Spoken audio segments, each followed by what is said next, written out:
ఇది కలి ప్రభావం. కలిని అడుగుతారట, నువ్వు కలికాలం కదా, కలి నువ్వు ఏంటి నెక్స్ట్ నువ్వేం చేస్తావు అని అడిగితే, మనుషులందరినీ నా కంట్రోల్లో ఉంచుకుంటాను. ఎలా ఉంచుకుంటాను తెలుసా? నాలిక అలా పట్టుకుని సభలో పిలుస్తారు కలిని. నాలిక చేతితో పట్టుకుని, ఒక చేతితో నాలిక పట్టుకుని, ఒక చేతితో అంగం పట్టుకుని వస్తారన్నమాట.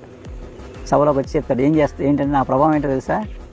కలియుగంలో జనాలని ఇంకో ధ్యాస లేకుండా, భక్తిభావం లేకుండా వాళ్ళని ఫుడ్తో చంపేస్తాను. తిండి తిండి తిండి తిండి, నాలిక.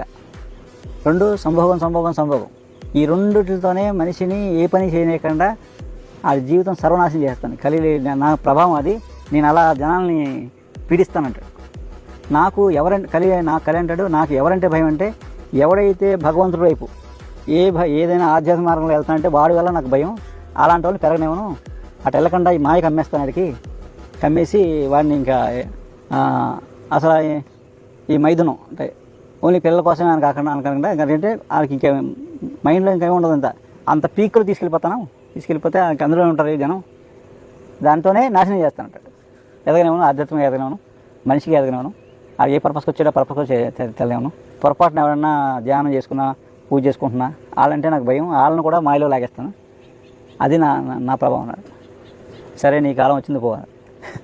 అది కలి ప్రభావం వల్ల మనం ఈ రెండే ప్రధానం అనుకుని తిరుగుతున్నాం. ఇది కరెక్ట్ కాదు.